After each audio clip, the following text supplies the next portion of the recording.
Hey everybody, you've waited long enough. It's time for another Basement Breakdown where we talk about the aesthetics, the writing, the dramatic ideas at work in an episode of television. For this installment, it's Better Call Saul, Season 6, Episode 1, Wine and Roses. Now, if you're new to the breakdowns, these are my interpretations of the show. I try to give you the tools to analyze what you see on the screen so you can form your own insights too. It's fun. Let's do it. Wine and Roses. The title of the episode is put into practice right away. The soundtrack for the opening montage is The Days of Wine and Roses. This is apparently the Jackie Gleason recording, and in the words of Mr. Gleason, oh, how sweet it is. You know me, I always love a Better Call Saul montage, and this is no exception, beginning with the choice of the music. Even if you don't know the title, you can tell just by listening that this is a nostalgic piece. It's a portrait of faded memories. The Days of Wine and Roses is an inherently backward-looking image. These are ephemeral pleasures. They don't really last for days. Wine makes you feel good, then you sober up. Roses look beautiful in the vase, and then they wilt. The Days of Wine and Roses is a piece of poetry and a song about highs in life, pleasures that inherently cannot last. And the music tells its story from the point of view of the after, right? We're not experiencing the highs in the now of this music. We're remembering them. All of that makes this a fitting audio backdrop for a sequence in which we are swept through the aftermath of glories that, by their nature, could not last. In the first shots of the season, we fade into white, and these colorless ties fall into our view. Now, you and me, we're old pros, right? Experienced Better Call Saul viewers, so we know every season begins with a black and white sequence. And here we go again, the Cinnabon Chronicles Part 6. Roll it. Oh, but what's this? Color. That timeless Better Call Saul palette, the blues of Law and Order mixed with the golds and reds of the lawless realm. The colors grow wilder and more saturated as the ties fall, like the arc of Saul's story is playing out before our eyes.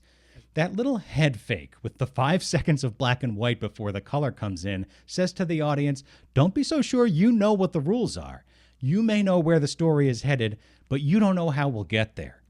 Playing with that tension between tragic fate and the element of storytelling surprise is something that the show loves to do and that it does so well, and they got us again here at the beginning of this season.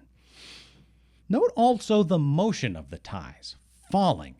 That is the dominant movement of the choreography in this scene. This is the least efficient packing crew on earth, right? Everybody picks something up, walks over here, drops it in a box, and then walks off to do it again somewhere else. This beautiful cascade of downward movement plays out across the frame or in the camera itself as we see it here panning down a staircase, because this sequence is depicting the fall of our story's hero. While this is not a scene in the show's black and white timeline per se, I think that by the end of it, we can understand that the montage informs that timeline in an important way, because this is the moment in the story when the color falls away. As we watch this expressionless bunch of beige-suited workers, taupe-suited workers if you prefer, dismantling Saul's den of excess, we're seeing that pivot point on the timeline of our whole grand epic between the colorful, swashbuckling existence of Saul Goodman and the frightened, colorless life of Cinnabon Jean. It's first and foremost the epilogue to Saul, but also, we know, the prologue to Jean. Let's step into Saul Goodman's closet here, and as we do, compare this space to the closet we saw in last season's 50% Off. I think in particular of this exchange when Kim tells Jimmy, it's the closet of your dreams. This is the closet of your dreams. Our dreams. And he says, the closet of our dreams. He gives her 50% of this closet fantasy, right? To him, her presence is the thing that would make it whole. Contrast that 50-50 blank white dream closet to this black and gold layer that clearly belongs to Saul 100%. Nothing subtle about that, certainly not when there's a giant golden coinage of Emperor Goodman himself above the entrance to the closet. So as we explore this space, I encourage you to read it as a glimpse inside Saul, into the ingredients of the creation. The camera lingers, for instance, on a shoebox. These are the orthopedic shoes that Jimmy used in Season 3 to turn Irene Landry's friends against her in his effort to speed along the Sandpiper Crossing settlement, a scheme that ultimately turned Irene against him. Irene was the client who helped make Jimmy legit in the first place. Jimmy's severance from that decent, wholesome emotional core is embodied in this shoebox, and again suggests that his betrayal of Irene was a step on the way to the destination of Saul. The camera makes its way over to another pair of shoes. This time it's the ones Jimmy wore for the cell phone hustle sequence so memorably depicted in that season 4 Street Life montage, speaking of great Saul montages. Then there's the Panavision cap, which speaks to Saul Goodman, the director, literally in terms of Saul, the TV commercial auteur, but also in the sense of his need to be the film director of his own life, to make people see him through the lens and frame of his own choosing, to make life his silver screen. Saul Goodman is as close as Jimmy ever comes to perfecting that formula and living that cinematic dream. So in the closet here, we've got a broken moral tether, the street hustle, an all-consuming directorial flair. These are the primary ingredients that created Saul, and their prominent placement in this scene, this simultaneous epilogue and prologue, suggests they are also the seeds of his downfall. With a flourish of surprise, we look behind the mirror to find the inner sanctum to the inner sanctum, the true private space. Everything in the closet is all about Saul's external image, the clothes, the gold, the iconography. It's all about the world gazing upon him. When we go through the looking glass, that image is reversed. This is a space where Jimmy hides unseen and looks out at the world. I mean, that TV, like, he's not watching Turner Classic Movies on that thing, right? He's hiding and watching all these surveillance feeds while he shits in a bucket. Note the splashes of blue across the frame here. If you're new to the videos, you'll hear me talk a lot about color, and often about this recurring motif where blue suggests the world of truth, of the law, moral decency, whereas gold shades the world of deceit, cutting corners, making the rules work for you. And you see red come into the picture as a deeper color of lawlessness and bloodshed. But these are rules of thumb, right? It's not an X equals Y situation. It never is with great art. The colors are part of a language that the show applies with nuance and in context to heighten contrasts in the story. In this montage, blue is a color that comes into play when we're looking beyond the golden god image of Saul Goodman. We see blue here when we're glimpsing the frightened man hiding deeper within, the man Saul would have been able to see in himself, which I think is why we see blue in the context of mirrors here. In particular, note this moment at the bathroom mirror where we see Viagra, the little blue pill, and a blue box of minoxidil, which is a hair growth medication. Here again, in contrast to the indomitable hero of the Saul Goodman TV commercials, is, behind the scenes, a guy who's losing his hair and can't quite get it up the way he used to. An aging man who wants to turn back time. We arrive at the golden toilet, which is a ludicrous enough image just in its own right, but it also reminds me of a couple other images from the series. One is, of course, the Chicago sunroof. Defecated through the sunroof.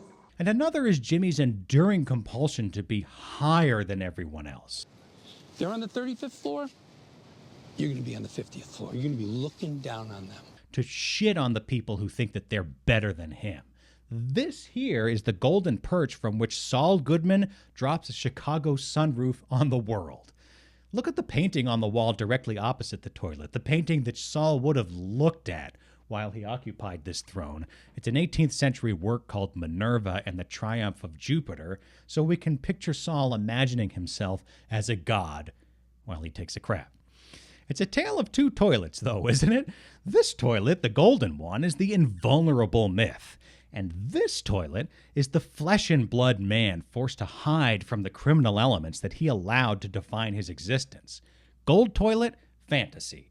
Bucket toilet, destiny. I love the visual pun of the Lawyer Up Cadillac literally moving up the frame as it's loaded onto a truck. I also found this two-shot sequence of cardboard Saul striking.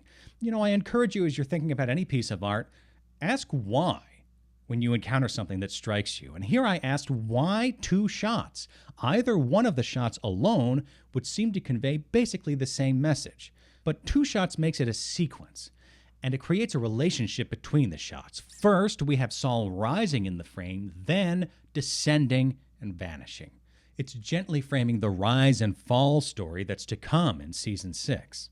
A more direct example of that same sort of foreshadowing is the broken Saul Goodman and Associates sign, an object that suggests a major enterprise that rose and crumbled. And of course, we have Saul ending up in the dumpster. That's about as direct a metaphor as you can get. But still note the details here. The dumpster is blue and it says All American on it. Even in defeat, Saul manages to wrap himself in the flag. Of course, the most tantalizing moment, a question in the form of a shot, is the final image of the montage, that tequila bottle topper, which harkens back to that heady night at the hotel when Jimmy and Kim pretended they were someone else and pulled a fast one on that rich investor guy. As the music draws to a close and the camera zooms in on the topper, you can feel the poignant message of the image. Those days, the days of screwing around, making up new versions of yourself with no consequences, those were the days of wine and roses. And yet it's that excitement to reinvent yourself on your own terms that we know drives the downfall of Jimmy and quite likely Kim, too. The title sequence is even blurrier and choppier than ever in Season 6. In a past video, I broke down the progression of the opening titles, and one idea I'll briefly revisit for you here because it's such an important one to understanding the show is the use of VCR technology as a metaphor for Jimmy's journey. In literal terms, the image of himself on tape is, we see again and again, crucial to Jimmy's sense of identity. Gene watches Saul commercials on tape. Jimmy seals his fate at Davis and Maine with a tape. He introduces the Saul Goodman persona to Kim on tape. Yeah, it's not your best work. I got it. One feature of videotape is that you can record over it. And Jimmy treats his own life as if it possesses that same quality, that he can start clean and record a new Jimmy McGill or eventually a new Saul Goodman, what have you, over the old ones. No more Jimmy McGill Esquire. Poof! Like he never even existed. All well and good, but if you're old enough to have reused a home videotape, you know that the experience is less than ideal. One problem is that the picture quality of the new recording is reliably degraded, muddier, fuzzier. The image gets harder to make out with each reuse of the tape. Often parts of the recording might lose their color if the tape was especially worn. The other thing that happens is that the original recordings aren't entirely eliminated by the redubs. The old images, the original images, especially if they were vivid, can still poke through as ghost images even after you record over them. I mean, I think in that term alone, ghost images, you can see the literary potential of the metaphor here. It's a metaphor in which you can't escape the past because the past is the very medium on which the future is written. To put it in human terms, the degraded VHS effect visualizes the self-destructive conflict between Jimmy's urge to erase his past and the reality that he is, as we all are, a product of his past. His past is in him, and he can't totally overwrite it. So why does the tape degrade every season in the title sequence? Because every season, Jimmy acquires a whole new layer of past he wants to erase and record over. Each season, we watch the tragedy of Jimmy undertaking that doomed effort again, and every time, the picture of Jimmy frays a little more. You can see this fraying of Jimmy in the courthouse scene. At the beginning of the scene, there's a close-up shot of Marco's ring, that talisman of his Cicero days, his slippin' Jimmy past. This pinky ring shot is by now a classic Better Call Saul shot. It appears here again to show us that's the part of himself that Jimmy wants to summon in this moment. That smooth-talking swindler at the end of the bar who can make any lie sound believable. But if there are ghosts of Slippin' Jimmy in the air here, they don't last long, right? This is not a good showing for Saul Goodman, cartel lawyer. He starts off well enough, playing down the assistant DA's concerns with a couple of glib remarks. Although I think when he says, "My girl's out sick," My girl's out sick. What can I do you for? the wording of the dialogue and Bob Odenkirk's performance convey a second meaning, namely Jimmy's anxious sense that something is wrong with Kim. He's dealing with that preoccupation, even as he's trying to fend off the DA and the detective. The dynamic of the scene shifts when the detective shares his information and we see Jimmy listening intently. Now, sure, he knew everything at Lalo's court appearance was fake, but you can tell he didn't have all these details, and that is a bad feeling for him. Slippin' Jimmy knew every angle of the con. He had all the relevant information. But remember, Saul Goodman is just a mouthpiece for Lalo's scheming now. He doesn't have all the information. And it becomes clear to him in this scene that he may know less than anyone. He's caught between Lalo and the law, and they both know more than him. Yet he's expected to maintain the con. Tough spot. Another difference from the Slip and Jimmy days, another reason the smooth talker approach won't work the way it used to, is we're not talking about chit-chatting some rube out of a couple $100 here. These are big stakes. We're talking murder. We're talking millions of dollars. And you can tell the officers of the law know we're talking much more. Hence the intensity of their investigative response, an intensity that Jimmy comes to understand as the detective speaks. Even the powers of the mighty pinky ring have their limits. Jimmy feels the scale of the legal machinery bearing down on him, and on that note, let me bounce back to the title sequence for a moment. In this episode, the title sequence now features a blue screen with the word tracking on it. Here is yet another image that's honest to VHS technology, but has an added meaning for our story. This blue screen and text are certainly the type of thing you might see playing back a tape that's worn out or stretched from overuse as the VCR tries to adjust the tracking, basically to play back the tape at the right speed. But put the technological reality aside for a second now and consider this image in the visual language of the show. You have a field of blue, the color of the law, that overwhelms the screen, plus the word tracking. What does Saul feel the law doing right now? Tracking him with frightening speed and determination. A huge part of his existence now is this feeling of being tracked. We see it in this courtroom scene. It's there in the subtext of that safe room shot I touched on earlier. And for that matter, we certainly know it's a preoccupation for Gene, this sense of tracking, being tracked. The end of the conversation in the hallway is revealing for all involved. Whole damn police force, and it's my fault you can't keep track of Lalo. That is not my job. Lalo? Who's Lalo? That is not my job, he says, and the slip-up is beautiful because it's truthful in more ways than one. Not only does he let Lalo's name slip, the truth he so desperately did not want to tell, but also, it's true. Keeping track of Lalo is not his job, and that is a real problem for his usual way of operating. This might be easier if he did know where Lalo was and what Lalo was up to, but Saul doesn't know any of that, and his inability to control the narrative is a stark contrast from the Slip and Jimmy days. Jimmy carries that emotional turmoil into his meeting with Kim. We begin this scene with shots of Jimmy against the backdrop of this beautiful neon sign, which spells out the name of the diner in blue and red.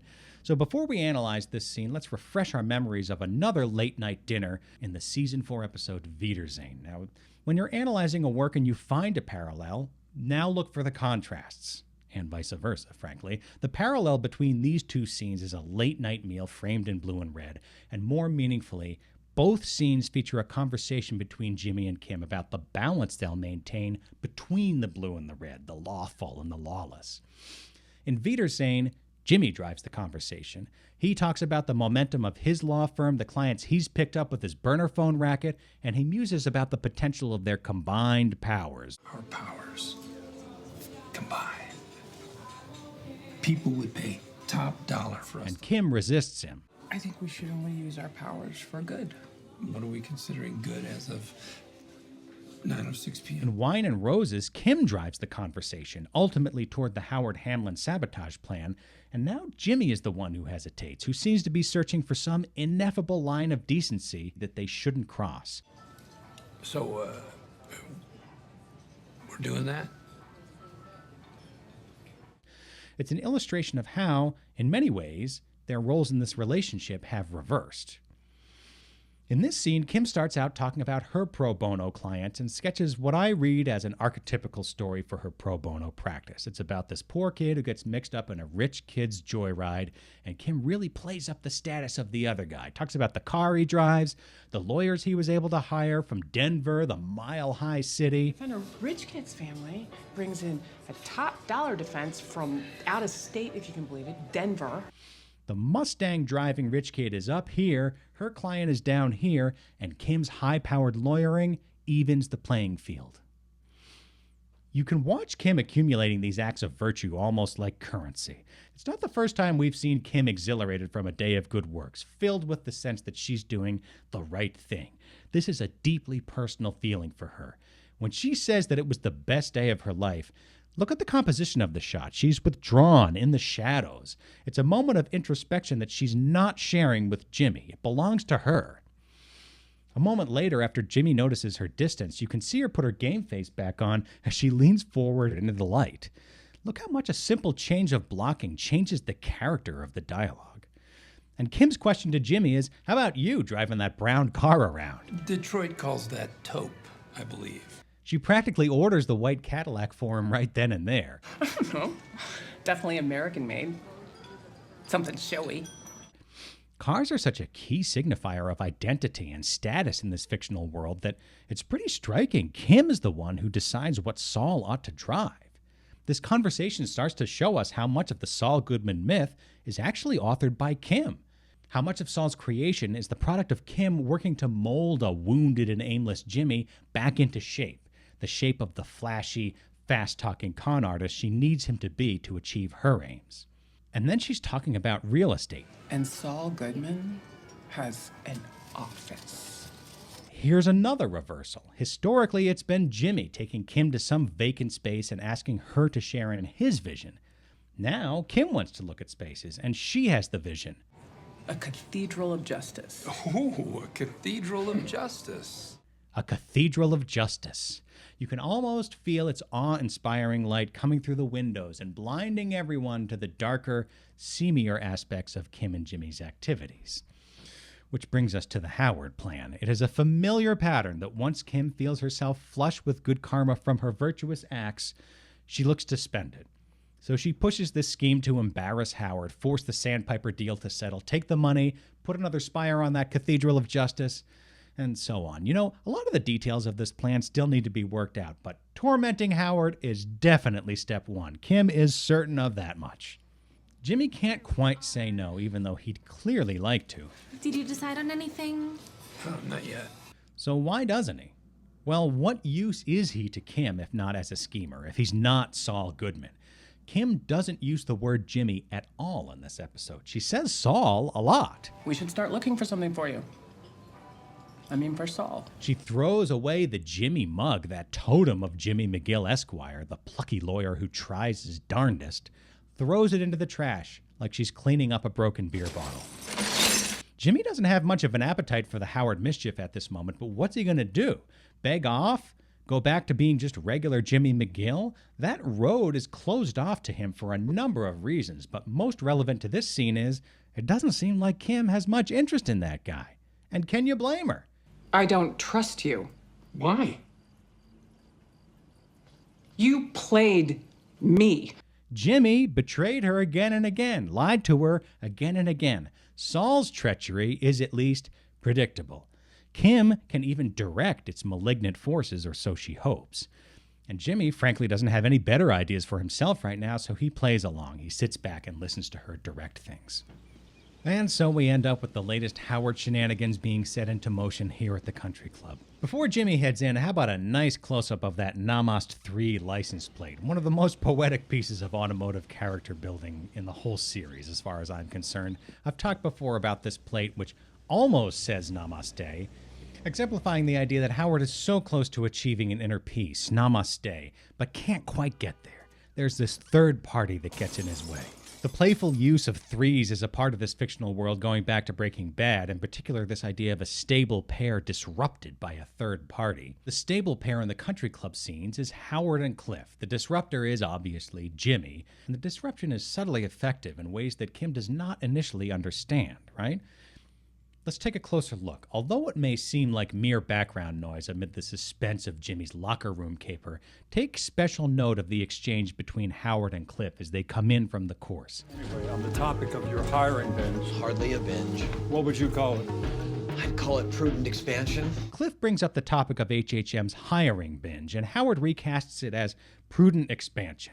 Cliff's image of a binge is reckless and uncontrolled. The underlying implication, which Howard detects, is that Cliff's firm could get hurt in the frenzy of HHM's growth. Howard reassures him with a picture of momentum that is thoughtful, well-grounded, prudent. We hear Cliff give Howard some friendly advice about a candidate who's under consideration to join HHM. You hear something?